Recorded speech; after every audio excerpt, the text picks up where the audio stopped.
Hey, Sean, how are you? Good. How are you? Thanks for having me, Grant. Really excited to be here. You bet. I'm really excited for many fronts. It's always cool to bring on a former NFL football player to talk about mindset, but we're going to talk about not only your mindset, but where you're at right now, life after football. So we're going to talk about transition and how you transitioned to be in the mindfulness sector, if you will, as a Yeah. yoga instructor. And then we're going to talk about your cool book that you just released. So I'll call the point after. So I'm really excited to talk to you about that. Yeah. Awesome. Sounds good. All right. So let's get into it. Let's start off the show with my favorite topic, which is around mental toughness. Now, I can only imagine all the years that you played football and the things that you've gone through in your life, all the adversity. I'm sure there's a lot of mental toughness things that you had to deal with. So when you think of the two words mental toughness, what does that mean for you? Yeah. I think for me, it means one's ability to bounce back from adversity or mistakes, and the inner critic. I know for me, when I was going through my football journey, the inner critic was the bigger battle than my ability. There got to be a certain point where it was really clear to me I had the ability to play in the NFL, but it was that other voice that kept creeping in. And, I think back and that voice never went away. What did change though over time is how I responded to that voice and, whether I was able to overcome it quickly. So I think for myself and, to speak with other athletes, it's that inner critic and ignoring it and finding the strength to keep going. Because no matter how great of an athlete you are, Michael Jordan, LeBron James, they're going to have Yeah, setbacks. They lose. And so they must have this inner strength inside them because they have the ability to somehow keep going. So, exactly. I think it's huge when you talk about the inner critic. When I've learned, life after football, and also what I'm teaching athletes now, is to empower them in the moment so they can actually talk to that inner critic and not right, listen to it. Because once you listen to it, then you're in the effect of it, and then you lose your power. right, exactly. So, can you look back out of all the years that you played football, or even in life? Is there a specific time where you had to be mentally tough? Yeah, I think for me was when I walked on the pit. I didn't play football in high school. I played other sports. So I walked on, but that was after spending 3 years at a Division III schools. I actually went to Grove City College for a semester, where I walked on there, and the coach actually told me when I walked on that he didn't need me, and I ended up falling into a depression. That was one of the first battles I had, but it was at the University of Pittsburgh, where I only had 1 year of eligibility left. I was a senior when I walked on there, and there were 7 kickers there, 5 were on scholarship, and it just seemed that everything was against me. Like even 'cause I showed up out of the blue, this kicker trying to take these other kickers' jobs, and it was a hard. You work so closely with these kickers, that was really difficult for me. Um, and when you're around other players that you almost feel like they want you to perform poorly, that was probably like the hardest moment for me to just block all that out. Luckily for me, I had a coach, Amos Jones, who was a special teams coach at Pitt at the time, who we bonded, and he was a new coach, and so I took advantage of the belief I could tell he had in me, and I kept that. I used that to help keep driving me through that. Man, it's really important to have those those those mentors, those Right. coaches, right? Sure. Yeah. Yeah, and which is really cool because I've experienced those, and it makes me now as I'm getting older, which I know I have a lot more life to live, but now it's my job to be in service for people below me. Right. Right. Yeah, absolutely. So let's talk about again. We'll get into mindset, which is kind of the Mhm. premise of my show. When you played in the NFL, how would you describe your mindset, and how much has your mindset changed now, life after football, now being a yoga instructor? Yeah, that's a great question. For me, when I came into the NFL, I was always like the low man on the totem pole, so to speak. So, like when I was with Detroit, they already had a kicker when they signed me. The same with the Colts, the same with the Jets. There was always a kicker. So for me, the mindset was to just, similar to Pitt, is just to block it all out. Remember that I had a job. It was also, very difficult when you're trying out to make an NFL team. The kicker there has been there for 10 years, 12 years, and how like that's their living. And here's this guy coming in and trying to take my job. So for me, it was just, when practice ended, going back to my room at the hotel room and just telling myself just to stay focused and just, knowing I had a job to do to make the team and to not let anything distract me. I know it was hard. Like you'd come into the locker room and the guy that was next to you the day before, his locker is now empty. Right. So there was that, like the scene from Major League where they open up the door and there's the red tag. And so it was trying to stay in the present moment. Like when I look back, there was always that, okay, I want what's next. I want to be on the team and I want to be in the league for this year. But I noticed that when I was my strongest is when I was just right in the moment, reminding myself that this was your dream when you were a kid. I started kicking when I was 8, and when I would play as a kid, or when I would kick as a kid, was playing. So I think that always helped me with my mindset, just to remember like this is a game and this is something I love to do. And then when I would be in that mindset, I would notice I wouldn't be thinking as much. I would just be more feeling, because like I said, like at that point in my career, I had the technique down. I knew what I did right. I knew what I did wrong. It was just relaxing, having fun, and just letting it rip. So, right. yeah. Oh, and then the second part of the question, could you? Yeah, as far as like how different is your mindset now from when you were in the NFL, now that you're a yoga teacher or Yeah. instructor? Well, I think it's a lot more. I think I'm sliding out of the camera there. There we go. My mindset's changed, I think, a lot more, picking up what I was saying about the NFL, where I get distracted, where I catch myself much quicker now when I'm not in the present moment, where I'm going back to the past, whatever it may be. Yeah. Especially right now with what's going on, it's so easy to get caught up in, oh, I wish things were this way. Why can't they be that way? And for me now, with what I've learned through yoga and meditation, is there's things out of our control, and I'm just gonna give that up as best as I can and just do what I can with the present moment. Otherwise, I get caught in that world of I want it this way. So right. It's funny you bring that up, just because this happened to me last night, is because I'm, as you can imagine, everything is more so virtual. So I'm working with teams and athletes and groups of people virtually. And so last night, I was planning this virtual session with not only a team, it was all of these student athletes with the school. Yeah. And right when we're literally like 2 minutes before I'm like letting people into the session, for whatever reason, my mouse wouldn't move. And I'm like, uh-oh. And all these people were, there was like, close to 100 people that were on the session. And I'm like, oh, what do I do? What do I start freaking out? I'm like, all right, Mr. Mental Performance Coach, right. Like, get into your breath. So I just said, my option right now is to turn off my computer. So I did. And I was about 4 minutes late, 3 or 4 minutes late. But at first I felt really rushed, and I had to really keep on I had to get present to slow myself down. Right. But it was about 10 minutes after the session where I was kind of beating myself up. And then I'm like, it's in the past. And before, I'd probably let that kill me for like for a day or two or even longer. But it just took me 10 minutes to go, it's out of your control. You did the best you can. Yeah. You didn't want to do that.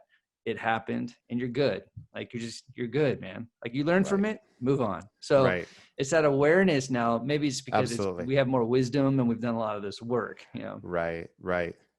Yeah. It's the awareness that I found is like the key, because it's the self-doubt or making mistakes is not going to go away. It's how quickly can I catch that? And then you said, then move on. Exactly. And 99% of the stuff that I know I get hung up on, and back in the day as an athlete, and even now, is stuff that's really not that important. Right. But it feels so important, Right. you know? Yeah. Yeah, absolutely. Yeah, for sure. Absolutely. Well, let's talk about something that's probably really exciting for you right now. Because I know what it's like to release a book. It's kind of cool. Let me ask you this before we get into your book. Did you ever think in your entire life that you would actually write a book? No, absolutely not. Nor did I think I would be teaching yoga and meditation. Yeah. No, no way. How did um how did you get into yoga? How, like, what Well, was that? Yeah. yeah. Well, so while I was, this would be like in the mid 90s, when I was bouncing from team to team, my wife, she was a pioneer in the yoga world, so to speak, here in Pittsburgh. She was getting into yoga. She tried to get me into yoga. She was, because this, when I was near the end of my career, I was having back issues and hip issues, and she's like, try yoga, it'll help your body. I'm like, no way. And in the mid 90s, yoga meditation was just, it was too far out there. Right. um then, once my career was over, the injuries were worse. And then it just got to a point where she just kept poking me and poking me. And, I tried going to the chiropractor. I tried all different ways to heal my back. But also, not only was I suffering from the physical injuries, but then there was also, I was battling, regret. Oh, if I wouldn't have overtrained, I'd still be in the NFL. If I would have, uh, got signed by this team instead of this team, I could still be NFL. Or I'd watch NFL games. I'd be like, oh, I'm better than that kicker. Why does he have a job? So I had both the physical and the mental just crushing me. And then around the same time, my father passed away. So I had all this stuff happening. So I got to a point like, I'm just going to try it. She says it's going to help my body. It's going to help my mind. I believe maybe the body, but definitely not the mind. I just, how would doing yoga help me up here? So then I took it. I started taking classes. And after doing it for a few weeks, my back started feeling better, my legs, and to eventually to the point where, I pain-free. But what was really profound for me, or the biggest surprise, was how my mind would start to look at things differently. Or it was first when I got into the yoga classes, I would just curse at my body, like, oh, you can't do this. You're tight. You're beat up. You're a washed up athlete. You can hardly move now. But the mind shifted, and it wasn't something I pushed or controlled or anything. It just started to happen. I started to look at things differently, with more gratitude with my football career. Looked upon my father's death as gratitude for the time I had with it. Everything shifted. And while it was happening, I had no idea why. But now, what I know about yoga meditation, it was just, I took some time each day to get out of my head and just breathe and relax. And, now that's why I'm very passionate about teaching it and sharing with others, because everybody has some story that they have about, why they're stuck in their head about something, and doesn't necessarily be sports, anything.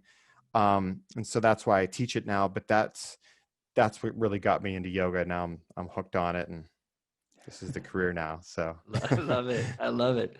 Well, you know what? I want to take one step back, because there was one question I wanted to ask you before we get into your book. Sure. And kind of in this lifestyle, which I love. But when we talk about sports, and you and I played football for a long time, we played football because we loved it. Like, there was joy and it was Right. fun, Absolutely. right? Right. And we hear this all the time, all the time. Like, don't forget your why. And Your why. your That's why, yep. right? Yep. And more That's, often yep. than not, Yep. your why is like, it's either I have fun, or I love to compete, or there was some kind of, connection to your, maybe a brother or dad or something. Mm-hmm. But right.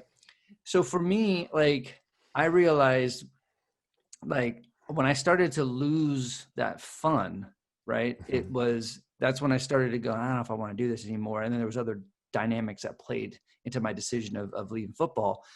But when you get into the NFL, you hear this all the time about, it's just a business. Mm-hmm. It's just a business. And so Right. then it becomes kind of more of a transaction, it seems like.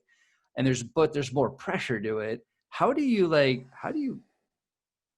keep that why of fun when you're at the NFL level? Because I'm hearing this. Even last night, I was watching the Weight of Gold which is a documentary on Olympic athletes and mental health. You get to that level and there's so much pressure, but they're not having fun. Right. Yeah. Yep. Yeah, for sure. The Whenever the Cleveland Browns were on Hard Knocks, I think it was 2 years ago, there was an episode where they were sitting in the meeting room, and the coach said, "Hey, you're going to talk about your why. Get out a piece of paper, open up your book," and which I thought was awesome, because bringing that into the game to remind players that is huge. And I think for a lot of players, when they're so tunnel vision, because I know I was like tunnel vision, and there was a few times where I lost my why, but it was pretty rare. And I think for me, one of the reasons why it was rare, I was always fighting to get a job. So I was never at a place where like, oh, here I am, I'm got this, I'm the starting, kicker for year after year, or anything like that. So it was always, so for me, it always looked so magical. And so I really lost. But for a lot of these players, like you said, if they've been playing since 10 years old and pounding their bodies all these years, and now they're in the business of it, and they see how it's business and cutthroat, it's so easy for them to lose their why. Yeah. And I don't know how athletes can do that, but I think just, we actually at our yoga studio, when we have our meetings, it's been a while since we've had an in-person meeting, of course, but that's one of the exercises we do, is we have them open up their journal and say, why do you teach yoga? Why do you do this? Because I think the why is like the key to everything: football, teaching yoga, working in business. Because it's, if your work's coming from your heart and there's passion, it's gonna make a difference, and it's gonna keep you going. But once you lose that why, then it's just work.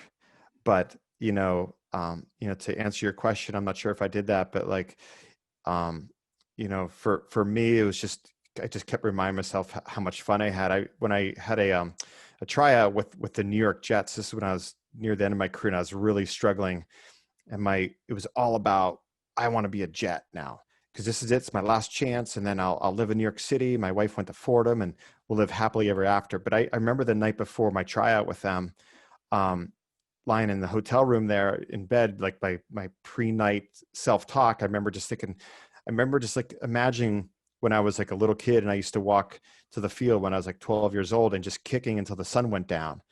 And so I just tried to channel that. And actually the next day I had like my best workout ever. I was making them from 60, at a couple from 63, 65. And it was just bringing that spirit back, which I think up into that, or right up to that point for the previous few months, I started to lose because my body was falling apart. So somehow channeling that inner child, I think is the way to keep that why. Big time. Absolutely. And it's funny, recently I also have another podcast with Jake Plummer. Okay. And we bring quarterbacks and quarterback coaches and OCs to talk about the mental game from the quarterback perspective. Mm-hmm. And I love the game of football. I love to compete. I love when that ball comes off my hand and it's perfectly placed. And, mm-hmm. When I do it, if I feel like I'm ballet, when I'm doing a fake, writing down my fake and just everything and rolling out to my left or my right just feels free. I love that stuff, and also leading.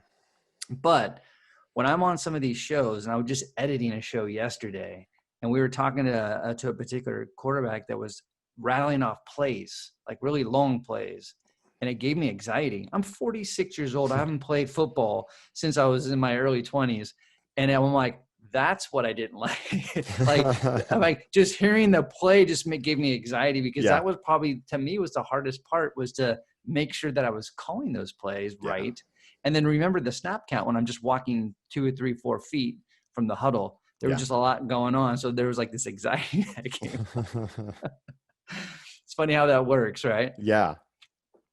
So let's talk about your book, The Point After: How One Resilient Kicker Learned That There Was More to Life Than the NFL. So tell my listeners about why you wrote it, what's behind it. Yeah, sure. Thank you.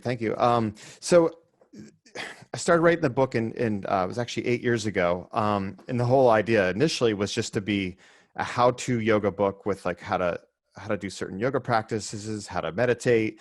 And they're from my background as an athlete.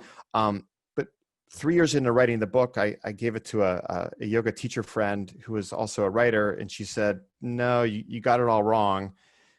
Just tell your story about football and how it led you to yoga and throw everything out, which is basically the whole book. So 300 pages of work into the trash, because she was right. I remember sitting with it for 2 weeks. But I knew she was right. So I just started writing the story, and the whole idea behind writing the book was to, share my story, how, I battled my way through football, in a very unusual way as a walk-on, and then my ups and downs in the NFL and bouncing back from that. But I think the heart of the book, I believe, is how I ended up in this identity crisis for a few years where I just felt stuck. And because for me, when my career ended, I was last cut when I was 25, but I kept trying for another year or so. My identity the whole time was I'm a football player. So like when I signed with the Detroit Lions, I was like, I'm an NFL football player. And so my whole life, that's who I was going to be. And so when all of a sudden that was gone, I didn't know what to do. So I spent a lot of time just, in the past, and, eventually, moved on. And, a big part of it was finding the yoga and the meditation. And so for me, it's just sharing the story about how, because my goal was not to make it just for people who play football, because I think we all have these, you go to college, you study this, and then you're in this job and it's not what you want it to be. And we can just be stuck in that and thinking that that's what our identity is. It's our job, or it's this and it's that. And so I think that's really what, why I wrote the book, is just to share my story, and hopefully inspires others to, think about how we can, reinvent ourselves, and by just, letting go of the past, which is easier said than done, but Right. Right. There's definitely a process with that. Absolutely. Yeah. Mine took about 2 decades, but Yeah. I've had a lot of people on here that we talk about, because I think when it comes to transition, it's really, really important, because I don't care what level you are. If you've really dedicated a lot of time to your sport, you'll have to go through a process Right. of transitioning out of it. And there's a lot of successes. There's a lot of great stories and smooth transitions, and there's a lot of tough ones, Absolutely. which I kind of fall in that bucket. And I really, really connect with what you're saying about the identity piece. I was the quarterback. I was the man, like Right. from the time when I was, I don't know, early 9 years old, 8 years old, Mm-hmm. all the way up to my early 20s. And then when that went away, I was like, who the heck am I? And then I'm like, well, I don't care who I am. And then I spent like a lot of time not giving a shit. Mm-hmm. And so with you, when you were transitioning away from this identity, being an NFL football player, how did you, what was that thing that allowed you to kind of to ease into or transition into what you're doing now? Yeah. Like, what So was there were, yeah, it wasn't like I flipped the switch and went from football to yoga. What I first did was my instinct was to find something to replace the NFL. it? So something competitive, and where, I could get the juices flowing, and high energy competitive. So I tried to get into like adventure racing, and I looked for jobs, like sales jobs, where I could make a lot of money and be the top sales producer. So I got into pharmaceutical sales, biotech, and I did that for 8 years, and did quite well. I was always one of the top sales people there. But while I was doing that, it made me think about, here I am, I'm in the same mindset of what I had before, which is, super goal oriented. Right. So when I was doing those jobs, it made me look at I have a pattern here where it's just to go 110%. And that's when, I was starting to practice yoga during the same time, where I then just said, maybe, it's not about the money, or being in a super competitive environment. I can, do this yoga teacher thing, which took me a while. There was probably about a 2-year process where I was kind of in both worlds. Yeah. I was working in the pharmaceutical biotech industry during the day, teaching yoga at night, because it was so hard to let go, because the this is what I'm supposed to do, right? I'm supposed to have this type of job. I'm not supposed to do something unusual like teach yoga, especially like being a football player. So I struggled with that part of the identity too, because all that time, like, I'm a football player. Football players don't teach Right. yoga. So I had Right. that battle. So it wasn't like an overnight, football is over. Oh, yoga teacher. It was years of a process to get there. Right. And again, another thing that I really connect with, because I spent about 2 years living two worlds. When I had to go back to, or not, when I chose to go back to school and get my master's in sports psychology, I couldn't actually tell my company at the time. I could have, but then, it would be one thing if I was going back to get my master's in business. Uh-huh. Then they'd be like, okay, that's great, but I'm like, why sports psychology? Are you Right. leaving? So I had to leave. I was living two worlds, and to work a full-time job and to do full-time school. It was tough. Yeah. Yeah. There was a lot of stress, a lot of Yeah. pressure I had to deal with. Yeah.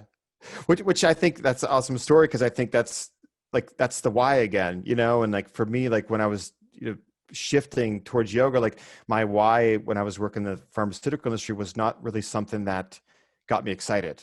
My why Right. for then was like, I have, I make all this money and it's secure, but it wasn't really what I really wanted to do. Exactly. Yeah. Exactly. Well, now that you are teaching people to have more of a mindful life and be more resilient and be more relaxed and deal with stress and pressure differently. And I'm always fascinated this from with kickers, because it's funny. Everyone thinks like, man, they to be a kicker, that's easy. It's all you do is kick. You just kick. You're not really running with the team. And trust me, I played enough football that I know that the kicker is just important as a quarterback, as a linebacker, and every other position on the field. But what is that pressure like? What is that pressure being the kicker when you're in this, everybody's looking at you to do one thing is to kick. Right. So what's that pressure like? How do you describe that pressure? And Yeah. then, yeah, Yeah. Yeah. And I think the first thing is like what you mentioned about, the one battle the kicker always has is that he is like different, and that you have one job, and it's this. right. So I think, for kickers, like we just have to accept, okay, this is what it is. I got this unique position, um, and not worrying about making mistakes. For the kicker, like you said, like they're expected to make every kick. So when they make a mistake, that's it. I think that the biggest battle I remember having is just that feeling of loneliness. You have your snapper and you have your holder where you have that interaction with, but it's that self-talk that starts before the night of the game and then just keeps going throughout the entire game. Right. Right. Mhm. So this is an interesting question. Now that you've gained all this experience, you've gained all this knowledge with breath and being present, Mhm. how much of a different kicker would have been back in the day if what you know now that you could apply it to your game back in the day? Yeah, great question. Yeah, I think it would have helped a lot. I think what would have helped me the most, I feel pretty lucky in terms of how I was able to, miss a kick and then move on. But my bigger challenge mentally was how I always felt that I wasn't training enough. So what Mm, I've learned through yoga and meditation is balance and self-care. And so for me, when I trained to be a kicker, it was every day. I had a notebook that I'd take with me to the field, and I'd have like, okay, start at 20 yards, left hash in the center, and the right kick 3-3-3, and then it would just keep going back, and then I'd add up all my kicks, and so I was very meticulous. So my whole focus was always the number of kicks. It wasn't the quality. It wasn't about like how my leg felt. So like looking back, I would do that part so differently and just focus on the quality of the kicks. I would kick less. I work now here and there. I'll get a text from someone. Oh, I have a kid in the neighborhood who wants to be a kicker at his high school. Can you work with them? So I get a lot of those, and right. every year I work with a couple kids, and that's always the thing I remind them is just you don't need to kick a million balls, because usually they'll be like, as I practice it, I kick 75 balls. I'm like, whoa, and so, but that's how I would do things differently. It's just, and I used to, train in the weight room all the time. A lot of that was also just feeling like this insecure kicker that I want to be part of the team. So I'd Right. be in the weight room for 2.5 hours, and then I'd go kick for 2 hours. But so it would just be being much smarter with the training. Wow. Now, with your routine as a kicker, was there a conscious, like, I can only imagine when you're kicking, you're going to breathe a little bit, you go through your routine. Like, what was your routine, and was there conscious breathing within your routine back then? Yeah, that was something I never gave any thought. Never, it wasn't really around like the I think back then, like players who brought any sort of like mental aspect, it was considered out there. But looking back, I must have done something, to stay relaxed. That was like, mindfulness. And for me, what I would do is just when the game was going on, I knew that eventually I had a kick, but I wouldn't think about the next kick. So I would actually just try to watch the game as almost like a fan. And then, because I knew eventually like they'd call me and I'd have to go out there, but I noticed like sometimes when I'd be tighter kicking, and that was, okay, we just crossed the 40-yard line. Now get ready, because you're going to kick, versus like, okay, we crossed the 40. I might have to go in, I might not. When I was more relaxed, it made a big difference, I noticed. And did you have any superstitions at all?